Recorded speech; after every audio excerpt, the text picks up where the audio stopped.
सभी साथियों को नवरात्रों की बहुत बहुत शुभकामनाएं। अचीव के इस कार्यक्रम में अखंड ज्योति मातृशक्ति को नमन, मैं आप सभी का बहुत बहुत स्वागत करती हूँ। साथियों, हमारी संस्कृति में जो भी कुछ हम मानते आए हैं, जो भी हमारी मान्यताएं रही हैं, जो भी परंपराएं रही हैं, जो भी पौराणिक काल से हम करते आए हैं, वो कुछ भी निराधार नहीं है। अब नवरात्रों की ही हम बात करें तो नवरात्रों के पीछे भी वैज्ञानिक आधार है। ये केवल आध्यात्म और पूजा नहीं है, इसके पीछे एक बहुत बड़ा वैज्ञानिक आधार है। ये हम सभी जानते हैं कि धरती सूर्य की परिक्रमा करती है और इस परिक्रमा काल में एक साल में 4 संधियां आती हैं। तो जो 2 मुख्य संधियां हैं जो मार्च और सितंबर के आसपास आती हैं, वो हम नवरात्र के रूप में मनाते हैं। और ये जो काल होता है, जो संधि काल होता है, इसमें रोगाणु का संक्रमण फैलने का डर रहता है और बीमारियां फैलने का डर रहता है। तो हम अपने आप को तन और मन को शुद्ध रखते हुए, स्वच्छता का ध्यान रखते हुए, अपने खान पान का ध्यान रखते हुए नवरात्रे मनाते हैं। आज हम डिटॉक्सिफिकेशन की बात करते हैं कि डिटॉक्स डाइट लेनी चाहिए। ये जो हमारे व्रत उपवास है, ये क्या है?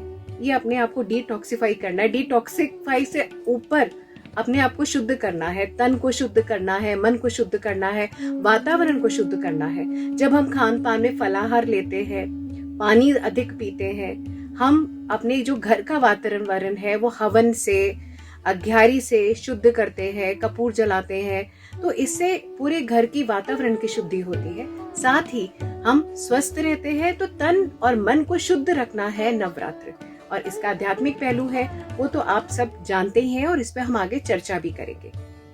नवरात्रों में पूजा जो की जाती है, उपासना जो की जाती है, वो शक्ति की उपासना की जाती है। शक्ति, अब हम शक्ति की बात करते हैं तो शक्ति शब्द को मैंने यहाँ जोड़ा है पराशक्ति से, कॉस्मिक एनर्जी। वो शक्ति जो आप में, हम में, सभी में विराजमान है। वो शक्ति जो पूरे ब्रह्मांड में फैली हुई है, सारे चर अचर जगत में फैली हुई है। वो शक्ति जिससे सूर्य प्रकाशमान है, नदी वायु प्रवाहित होती है, अग्नि प्रज्वलित होती है। वो शक्ति जिससे एक छोटा सा बीज पौधे का रूप लेता है और विशालकाय वृक्ष बन जाता है। वो शक्ति जिससे समस्त क्रियाएं जो है हमारी, वो संपन्न होती है। अगर ये शक्ति ना हो तो पूरा विश्व, संपूर्ण सृष्टि थम जाए, समाप्त हो जाए। तो ये है पराशक्ति, आदिशक्ति। मैं इस शक्ति को, इस पराशक्ति को नमन करते हुए परमपिता परमेश्वर से प्रार्थना करती हूँ कि वो हमें शक्ति दे। शक्ति सृजन की, चिंतन की, मनन की। शक्ति प्रेम करने की, विश्वास करने की। शक्ति जीवन के हर परिस्थिति को, हर पीड़ा को सहने की। शक्ति जीवन के पथ पर अविरल चलने की। तो हम सभी को परमपिता वो शक्ति दे।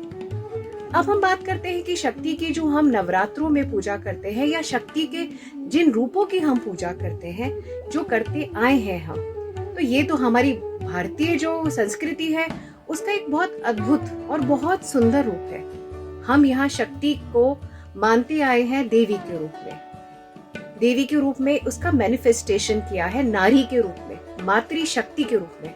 और धन्य है वो संस्कृति जहाँ पे माता की पूजा होती है, मातृशक्ति की पूजा होती है।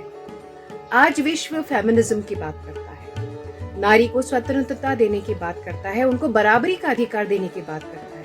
अरे हमारी संस्कृति तो वो रही है जहाँ नारी को पूजा गया है। यत्र नारीस्तु पूजन्ते रमन्ते तत्र देवता। मातृशक्ति की पूजा होती आई है, हम सब करते आए हैं। तो ये सब आज जो हो रहा है, ये परिणाम है कि कुछ समय 300-400 साल पहले या कुछ कुरीतियां आ गई, या भारी आक्रमण के कारण हमारी संस्कृति पे इसका प्रभाव पड़ने लगा। अन्यथा हम देखें तो ये हमारी संस्कृति में, हमारे ही भारतवर्ष में स्त्रियां योद्धा रही हैं, विदुषी रही हैं। मैत्री, गार्गी, अनुसुईया, स्त्रियों को स्वयंवर करने का अधिकार था, पर्दा सिस्टम नहीं था। और आज भी हम देखते हैं कि हमारे कुछ प्रदेशों में पर्दा सिस्टम नहीं है। तो कुछ कुरीतियां आने के बहुत सारे कारण रहे हैं, जो आज हम देखते हैं उसका परिणाम क्या हो रहा है। तो हमारे यहाँ तो मातृशक्ति को, नारी शक्ति को सदा से नमन किया गया है, माना गया है। दुर्गा के 9 रूपों की हम पूजा करते हैं, माँ के 9 रूपों की हम पूजा करते हैं, नव दुर्गा की हम पूजा करते हैं और सभी रूप मातृशक्ति का रूप है। तो हम इसी मातृशक्ति को नमन करते हैं। जब हम दुर्गा के 9 रूप की बात करते हैं, इनका भी बड़ा वैज्ञानिक आधार है, इसके पीछे भी बड़ा दर्शन है। देखिए, पहला जो रूप है शैलपुत्री, तो हिमालय की पुत्री होने के कारण शैलपुत्री नाम पड़ा। अब शैलपुत्री की जो उपासना है वो भगवती का कौन सा रूप है जो हर जड़ पदार्थ में है। जैसे कि हम बात करें कि वो वायु में है, जल में है, मिट्टी में है, आकाश में है, तो जितना भी जड़ पदार्थ है वो माँ भगवती का रूप है।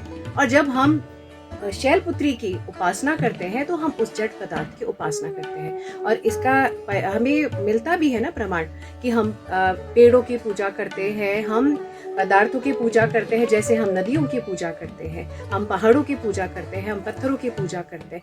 हमने तो ये माना है, हमने तो जड़ पदार्थों को भी सम्मान दिया है। तो ये तो हमारी संस्कृति का एक अभिन्न हिस्सा है। फिर दूसरा रूप हम कहते हैं ब्रह्मचारिणी। ब्रह्मचारिणी स्वरूप में जो माँ का रूप आता है वो चेतना का स्वरूप है, जड़ से चेतन। तो जड़ और चेतन का जो संयोग है वो ब्रह्मचारिणी रूप है। चंद्र घंटा, जड़ से चेतना और चेतना से वाणी, वाणी के रूप में जब उद्भव हुआ, जब वाणी का उद्भव हुआ तो वो चंद्र घंटा का रूप है। इस देवी का इस रूप में जब हम उपासना करते हैं, इस रूप में जब उपासना की जाती है तो कहते हैं कि वाणी की सिद्धता, वीरता, निर्भीकता आती है। कुष्मांडा यानी गर्भ धारण करने की शक्ति, जिसे हम समस्त प्राणी मात्र में देख सकते हैं। स्कंद माता के रूप में माँ भगवती की हम पूजा करते हैं। तो जो भी पुत्रवान माता पिता है वो सभी स्कंद माता का रूप है। वहीं माँ भगवती कात्यायनी के रूप में पुत्रीवान जो माता पिता हैं उनका स्वरूप है। जो रूप है 7वां वो है काल रात्रि का।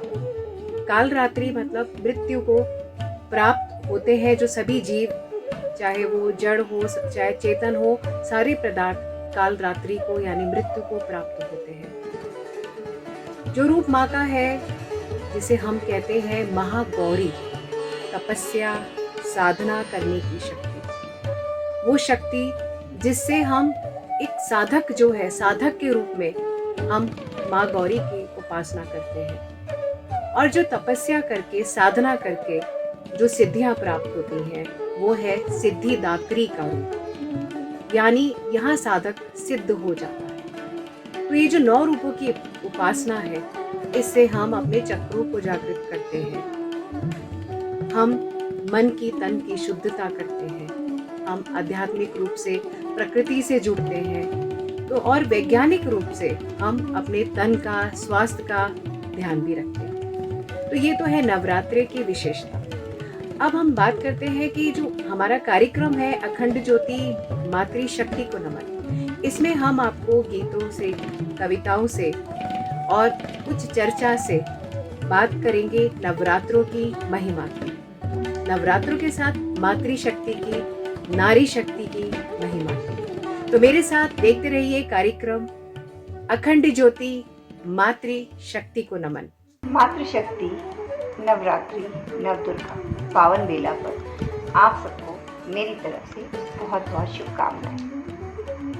Today as we are approaching the time of Navratri, there is a sense of spirituality in the air. There is an aura of worship, an aura of happiness and of that eternal energy flow that so much characterizes a mother.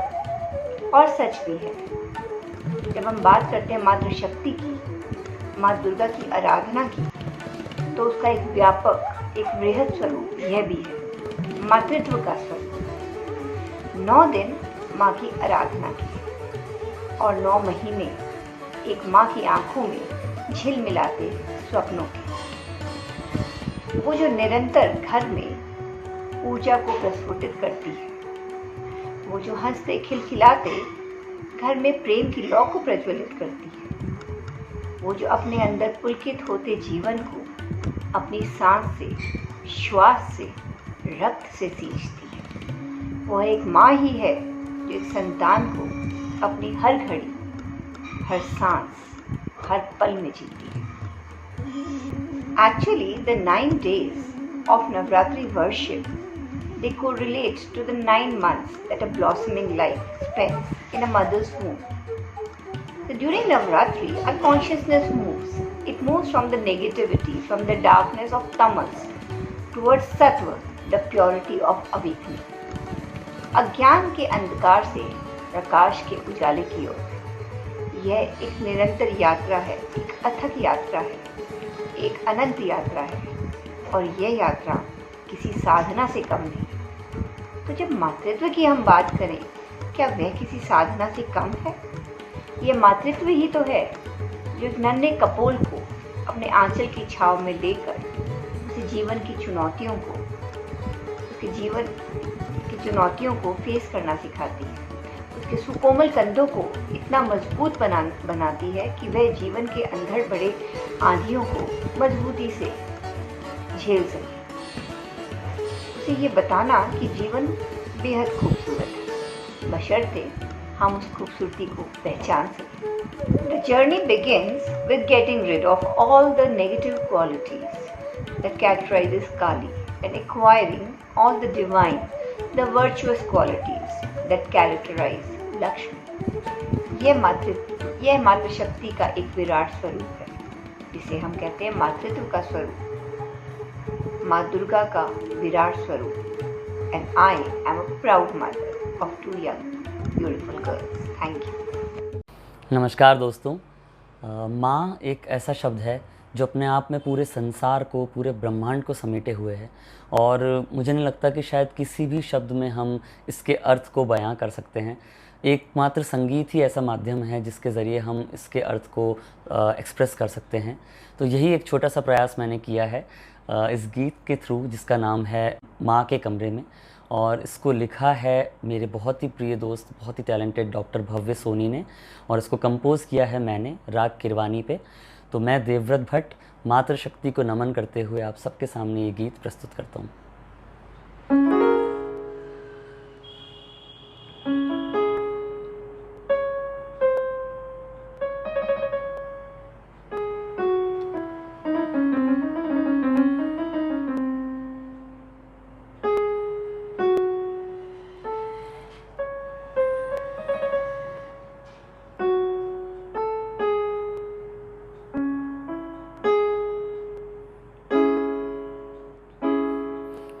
एक नदी चुपचाप बहती है, यहीं रहती है माँ के कमरे में। एक नदी चुपचाप बहती है, यहीं रहती है माँ के कमरे में। उसे जमे हुए देखा ही नहीं, कभी थमे हुए देखा ही नहीं। आशा है, निराशा है, पत्थरों को तराशा है, कई हिस्सों में बटी है, जर्रा जर्रा घटी है। छुपा हुआ सराज है, खनकती सी आवाज है, मगर खामोश रहती है। एक नदी चुपचाप बहती है, यहीं रहती है माँ के कमरे में।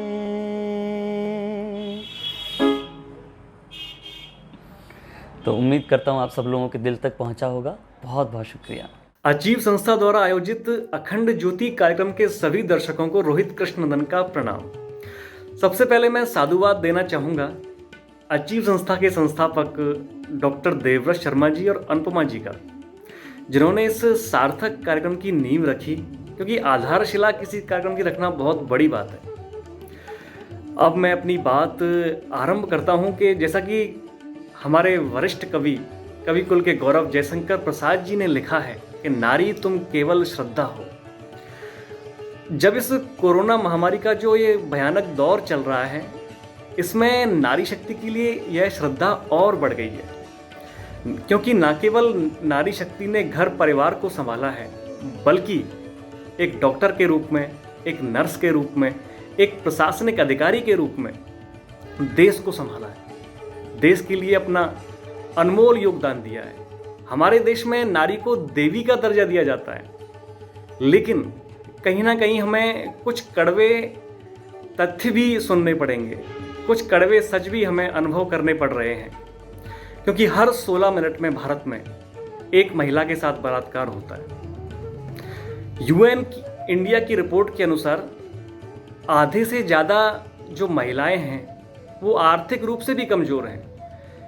आधे से ज़्यादा महिलाओं के पास खुद के बचत बैंक खाते नहीं हैं।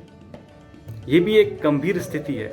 और 60% से अधिक महिलाओं के पास कोई मूल्यवान संपत्ति भी नहीं है।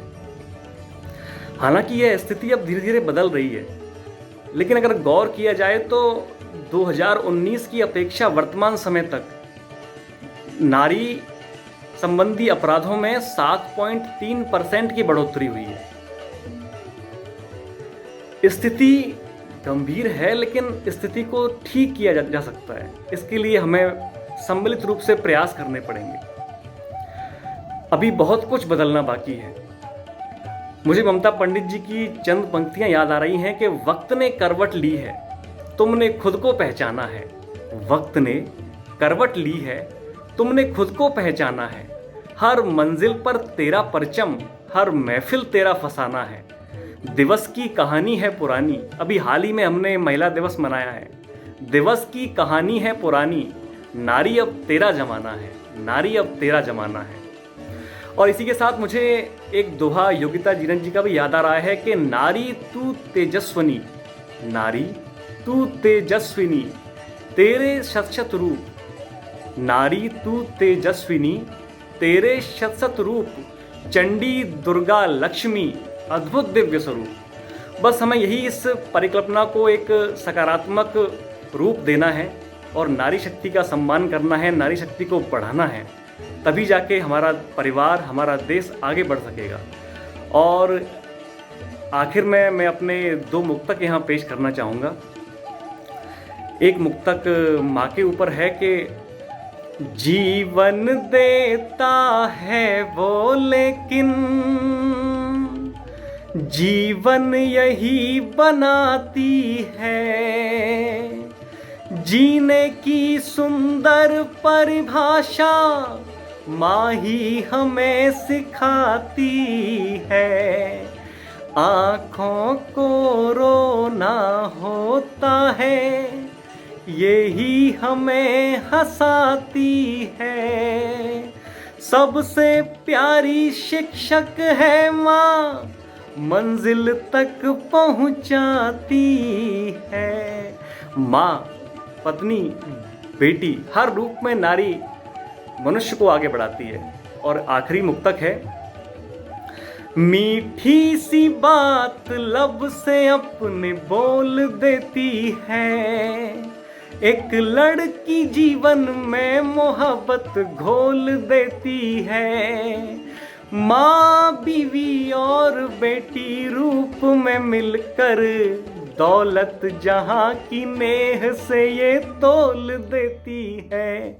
दौलत जहाँ की नेह से ये तोल देती है। नमस्कार दोस्तों, नवरात्रि का ये एक समय ऐसा है, स्पिरिचुअलिटी का ये एक ऐसा समय है, जाने अनजाने मेरे हृदय में माँ दुर्गा के अनेक रूपों की छवि हिलौरे ले रही है। चाह के भी रोक नहीं पाई और एक बार फिर से मुखातिब हूँ आपसे अपने कुछ उद्गार प्रकट करने के लिए, अपने कुछ विचार कहने के लिए। तो जब हम बात करते हैं माँ दुर्गा के विभिन्न स्वरूपों की, मैं वहीं से अपनी बात शुरू करती हूँ। हमें ये सब समझना होगा और बहुत अच्छे से इस चीज़ को आत्मसात करना होगा कि प्रत्येक महिला, प्रत्येक नारी अपने अंदर माँ दुर्गा के विभिन्न रूपों को समेकित किए हुए हैं। Every women has a Durga with in, and trust me friends, it's better not to poke her. When I say poke, trust me, it's not about threatening, it's not about warning. हमें एक महिला को एक आज़ादी देनी होगी। माँ दुर्गा की वो जो एक महिला रूपी छवि हमारे सामने है, हमें उसके अंदर की माँ दुर्गा का अवलोकन करना होगा। हमें देखना होगा कि उनके अंदर कौन समाहित है, उनके अंदर माँ दुर्गा की छवि ही तो समाहित है। किसने हमें ये हक दिया? मुझे बताइए, आज समाज में किसने हमें ये हक दिया कि हम हर महिला के पहनने पे, ओढ़ने पे, चलने पे, बात करने पे, हंसने पे, मुस्कुराने पे, कॉन्फिडेंट रहने पे, सबमिसिव रहने पे, who are we to comment? ये मापदंड बनाए किसने दोस्तों? Nobody.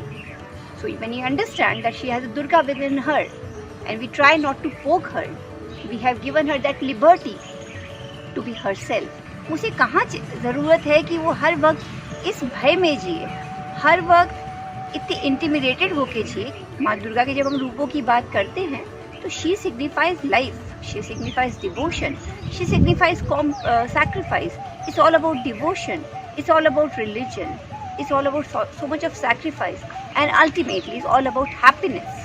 So when the woman of the house is happy, जब माँ दुर्गा प्रसन्न है तो आप मान के चलिए वो प्रसन्नता कहाँ कहाँ बिखरती चली जाएगी दोस्तों। शायद पूरे संपूर्ण ब्रह्मांड में, शायद पूरे विश्व में हम उस प्रसन्नता की छवि देख पाएंगे। तो कहीं ना कहीं आज ये जो इतने इश्यूज निकल के आ रहे हैं, we talk about objectification of women, चाहे एक 5 वर्ष की बच्ची हो, चाहे 65 साल की महिला हो, ऐसा क्यों है कि वो सेफ नहीं है, शी इज़ नॉट सिक्योर? क्यों नहीं हम इस ऑब्जेक्टिफिकेशन ऑफ फीमेल्स को ओवरकम कर पा रहे हैं?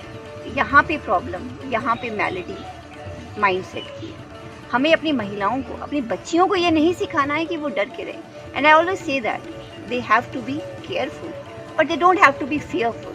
क्यों नहीं हमारे समाज के पुरुष जो हैं, क्यों नहीं ये प्रबुद्ध प्राणी जो है ये समझ लेते कि हम भी उनसे एक इक्वालिटी का दर्जा रखते हैं।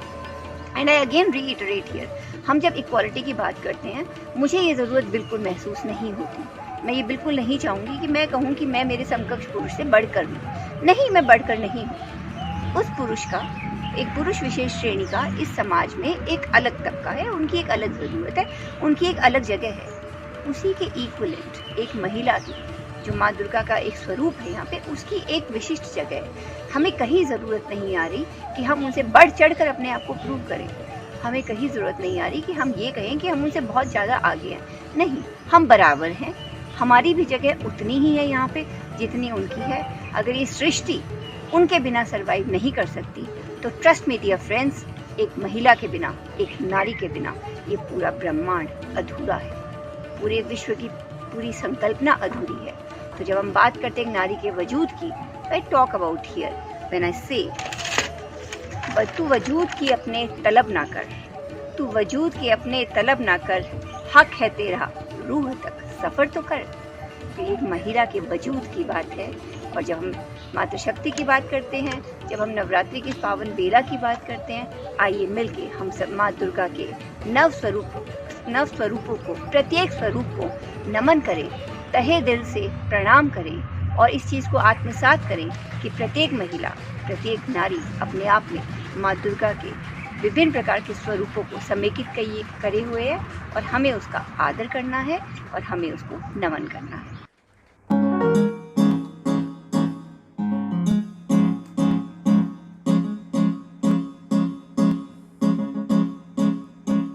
अब ना कोई मतलब होगा इन झूठे फरमानों का, अब ना कोई मतलब होगा इन झूठे फरमानों का। शटर गिरा दो, शटर गिरा दो, शटर गिरा दो दुनिया वालों, कानों की दुकानों का। अब ना कोई मतलब होगा इन झूठे फरमानों का, अब ना कोई मतलब होगा इन झूठे फरमानों का।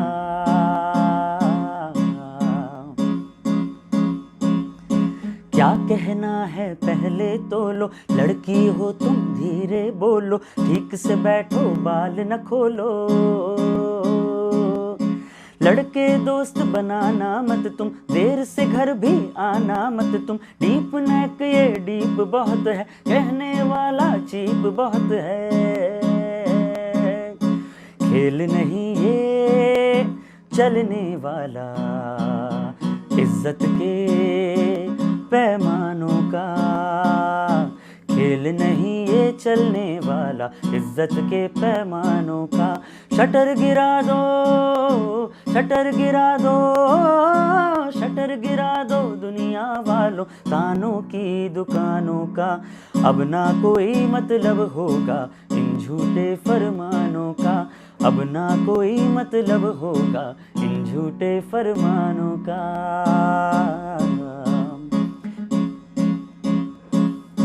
थोड़ा तो शर्माया कर तू, खाना रोज पकाया कर तू, रोटी गोल बनाया कर तू। उठना इतना लेट तुम्हारा, थोड़ा ज्यादा वेट तुम्हारा, काम करो पर ऐसा कर लो, टीचिंग वीचिंग जैसा कर लो। मत पूछो हमको बस हक दे दो, अब केवल इंसानों का। मत पूछो हमको हक दे दो, अब केवल इंसानों का। शटर गिरा दो, शटर गिरा दो, शटर गिरा दो दुनिया वालों तानों की दुकानों का। अब ना कोई मतलब होगा इन झूठे फरमानों का, अब ना कोई मतलब होगा इन झूठे फरमानों का।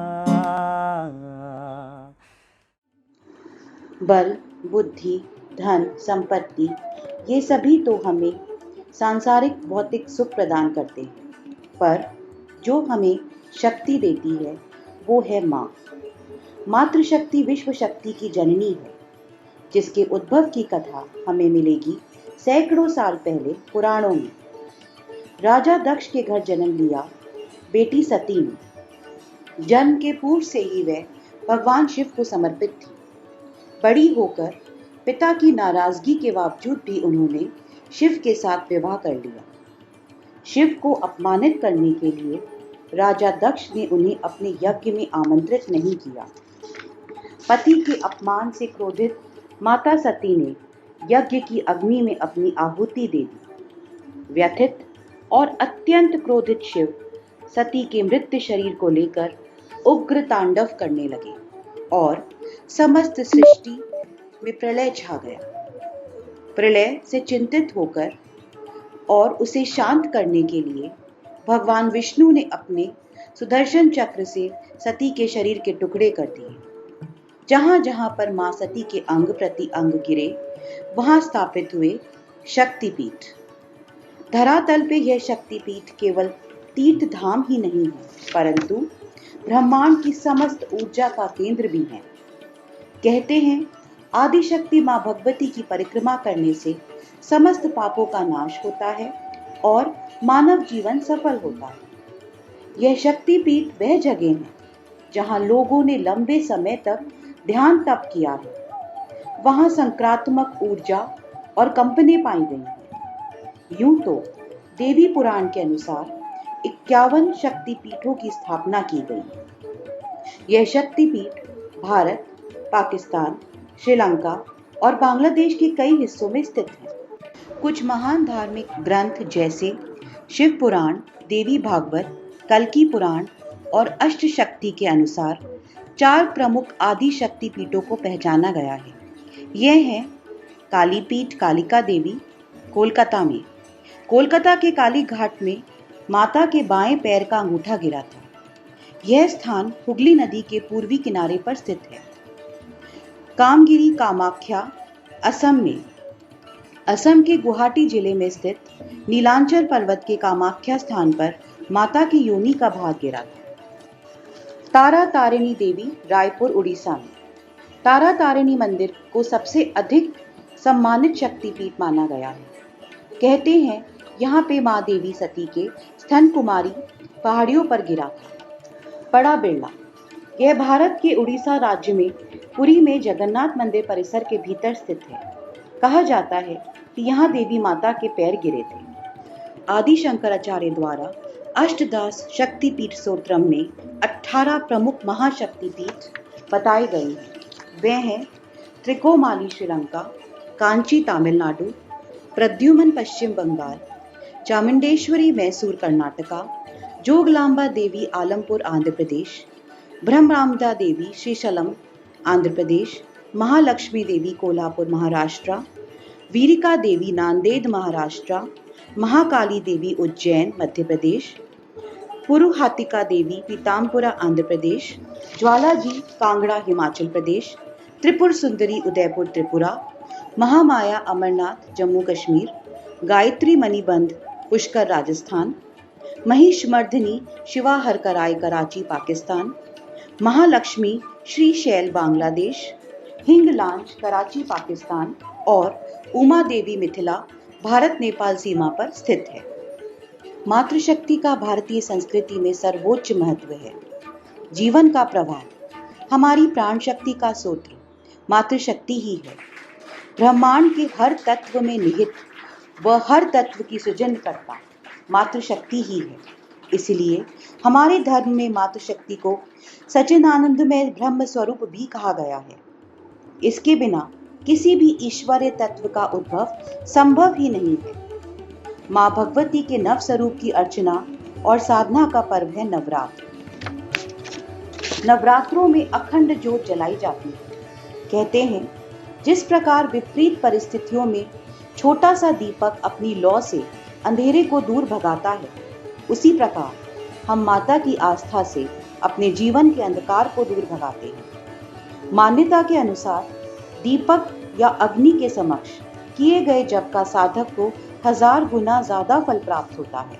तो आइए इस चैत्र नवरात्र विक्रम संवत 2078 माँ दुर्गा के हर स्वरूप ज्ञान, सेवा, पराक्रम, समृद्धि, परमानंद, त्याग, ध्यान और सृजन शक्ति का अवतरण करते हैं और अपने हृदय में माँ की अखंड ज्योति प्रज्वलित करते हैं।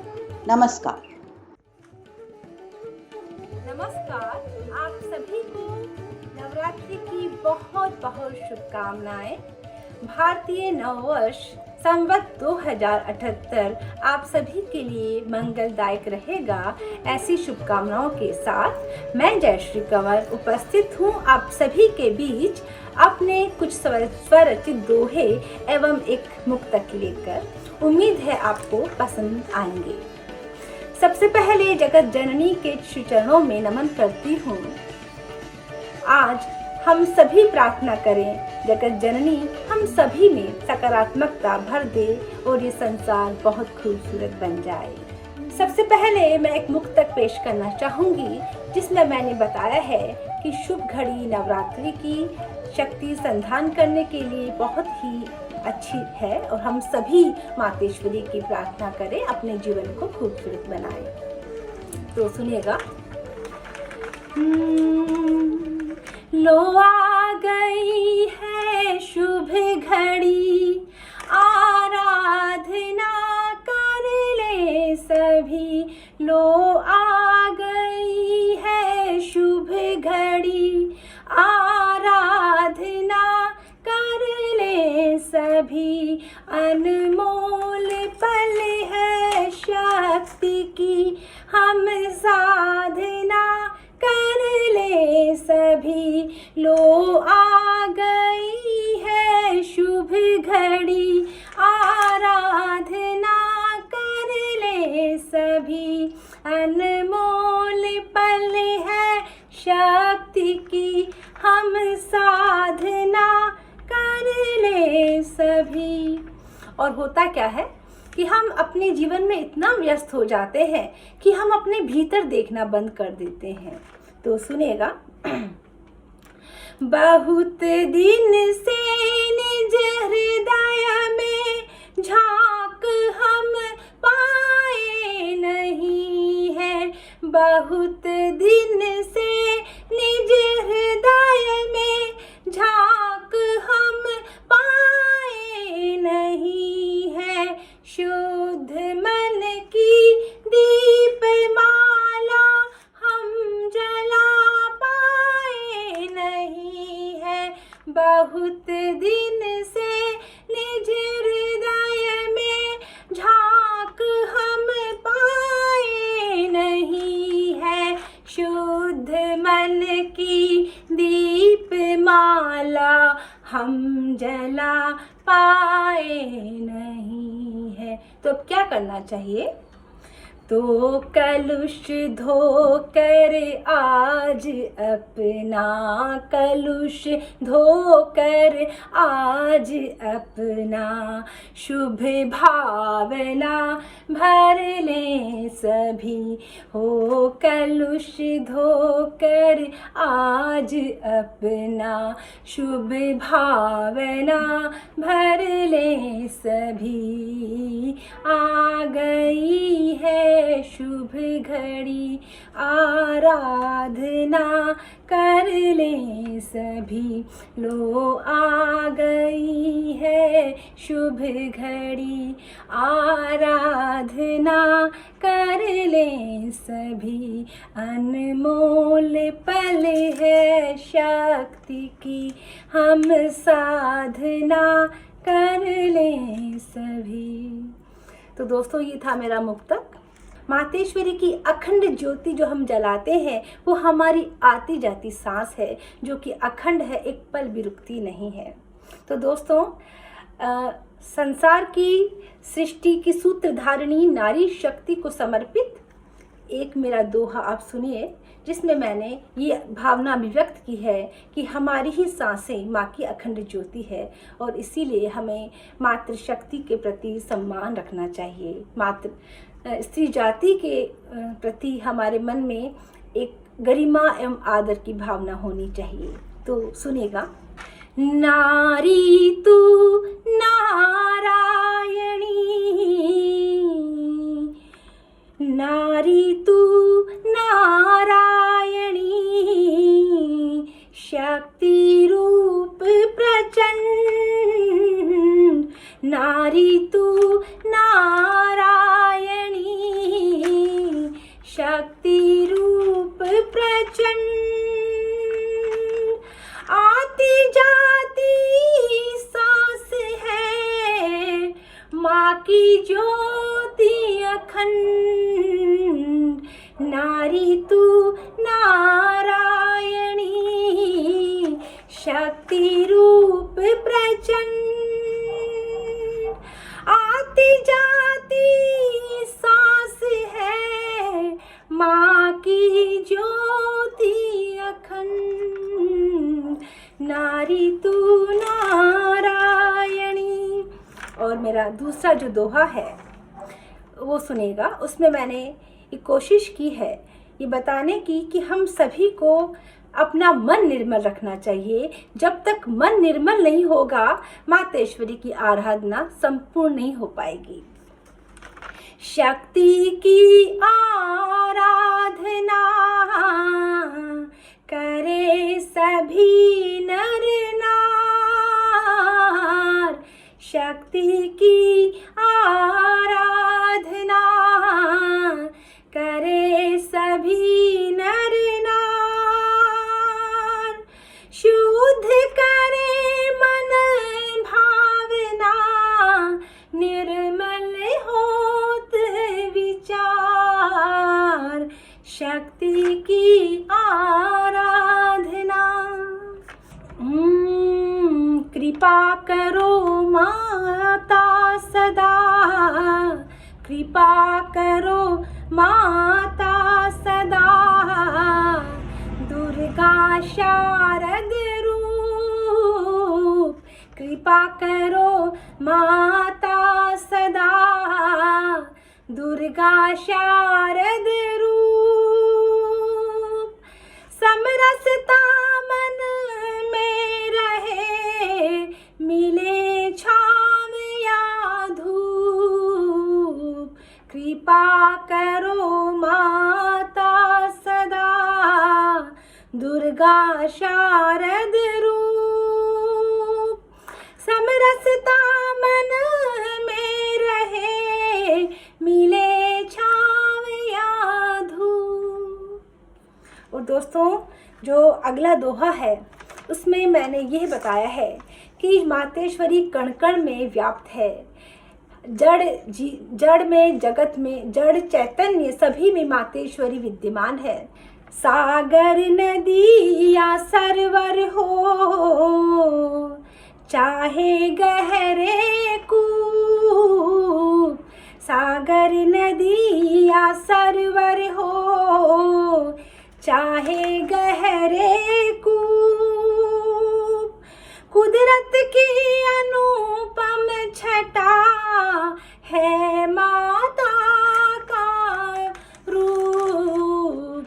सागर नदी या सरवर हो, या हो गहरे कूप, कुदरत की अनुपम छटा है माता का रूप।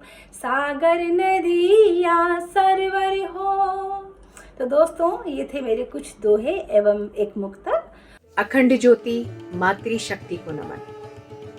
साथियों, ये जो अखंड ज्योति है वो आप में, हम में प्रज्वलित होने वाली ऊर्जा है। वो ऊर्जा जो कभी समाप्त नहीं होती, वो ऊर्जा जो कभी नष्ट नहीं होती, वो अखंड ज्योति स्वरूप है। और मैं यही प्रार्थना करती हूँ और यही आशा करती हूँ कि हम सब में अखंड ज्योति हमेशा प्रज्वलित रहे। नमस्कार।